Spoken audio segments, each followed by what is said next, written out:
First Take is presented by Freestyle Libre. And how about them Cowboys? Happy Monday, everyone. I am Shea Cornette. We're going to hear from Greedy a little bit later on. His name's Dan Orlowski. Cam Newton is coming. I think he's in a little bit of traffic. He'll be here momentarily. That is Stephen A. Smith. Stephen A., where's the cowboy hat? What's going on? How you doing? Hey, just relax. Patience. Don't fall for this. I'm here for you, Shea. You'll see it's all falling in the plan. It's all coming together. Just wait for it. We'll talk about it. All right. Got a morning. What's up, Dio? Good morning, sir. How are you? I'm doing all right. I'm feeling great, looking great. I think I'm good. Let's rock. Look like Grimace. Let's not say great. Why you always got to do that first thing in the morning? He always got something to say. You wish you did look this good, my brother. Let's not talk about your suit game. That you just getting up there. This is a good suit today. Chill out. Classic bad shirt. Okay. Oh my tie is nice. Suit is nice. But it's all right. Let's go. We'll do more of this later on. I think the cowboy hat will come out. I think Cam Newton will be here eventually. I feel like Ernie Johnson, like when Shaq and Barkley come in late, but we'll see when he gets there. It was a comeback for the ages last night, though, in Dallas. My goodness.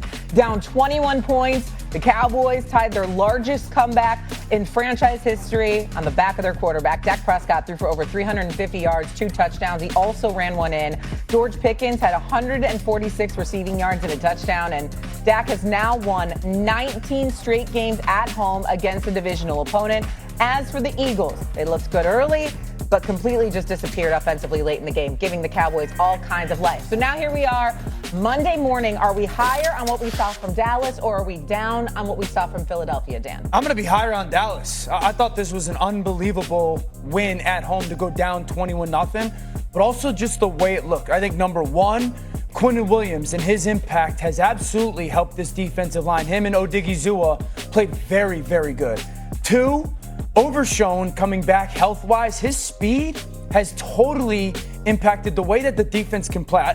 I go to the game and I go to the final drive for Philly. Saquon Barkley, who's one of the best players in football, historic season last year, has the ball out in space versus Overshown, one-on-one, gets shut out.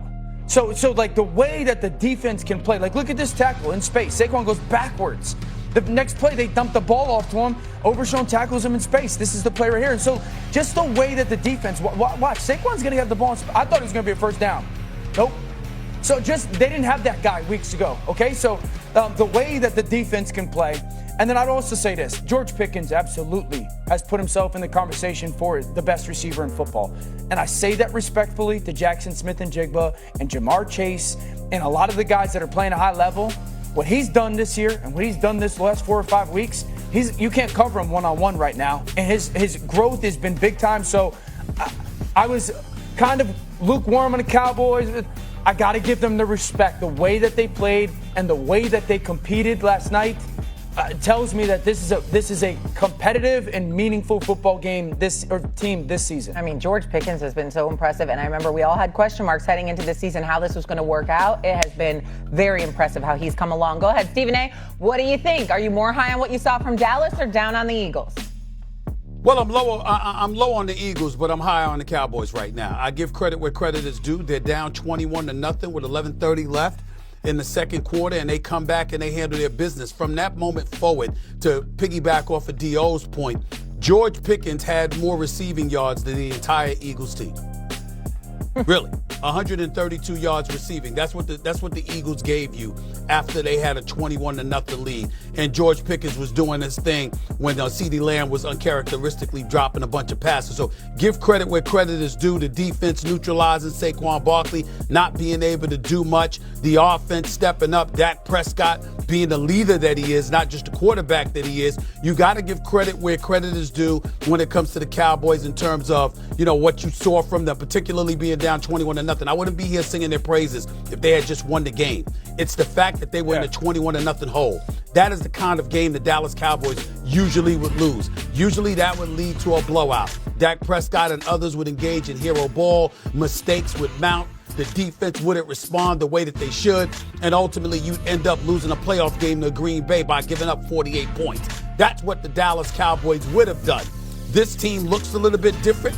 Give credit where credit is due to Jerry Jones. You understand? You don't sign Micah Parsons, okay? What do? The Kenny Clarks of the world, the Quinnen Williams of the world, the Logan Wilsons of the world, the Overshown coming back and what have you. You've got all of that going on. Deron Bland as well. He had missed a couple of games this season. He's been back for a few weeks. You see what you're seeing from the Cowboys, and you see the level of potential. The only thing that I would say is this. People are walking around here talking about it, and Greeny himself, where the hell is he at? He's walking around acting like, oh my God, here they come. Look at the Dallas Cowboys. They won. What did I tell you, Stephen? Well, I recall somebody named Stephen A. I don't know if y'all know the guy. I don't know. You know, he's on First Take. His name is Stephen A. You know, he wears these fly-ass suits all the time. I don't know if y'all know this, but that Stephen A. also went on national television and predicted that the Cowboys would win this game, because there was something I smelled about the Philadelphia Eagles that just hasn't been quite right. They look right to be had, and Dallas caught them. I picked Dallas to win this game. Dallas came back and won this game, but I will say this, okay? Let me tell you something right now. While you're sitting up there and you're bloviating about these Dallas Cowboys, and they deserve their credit. They deserve their credit. But this is week 12 of the NFL season. As I've tried to say on many occasions, Shea Cornett, because you're new to this to some degree, let me tell you something right now. I don't want them to fall off a curb. I prefer the cliff. I prefer the roof. And I'm telling you something right now, as they climb, as they elevate their level of relevancy, the Dallas Cowboy faithful is going to get that much more enthusiastic. And they're going to be led by that man, Mike Greenberg. He's going to be telling them to get up in the morning. And you watch Get Up. And you root for Get Up and Greedy. And then the fall comes. Be patient. Just wait. They will not let you down. Trust me on that. They won't let you down. I knew the cowboy hat was going to come out. I love when the accent comes with it. Cam Newton, are you here? There's traffic in New York the week of Thanksgiving. Cam Newton, hello. Good morning. Happy Monday to you. I came to get my slam dunk back. You know what I'm saying? What's good with you, bro? What's going on? There you go. Magnificent. Hi. What's going on? Happy Monday. Stephen Anthony has got his hat on. He's ready for the day after a Cowboys comeback for the ages last night. Today, this morning, you wake up higher on the Cowboys and we're down on Philadelphia. Down on Philadelphia. A team of that caliber, we don't expect those things to happen to them.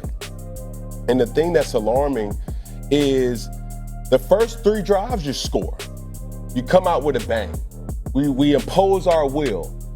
The last 8 drives, nothing. And the frustration stems from when is the Philadelphia Eagles are going to put it together, all together. We see a performance like last night in Matthew Stafford, and everything's bumping.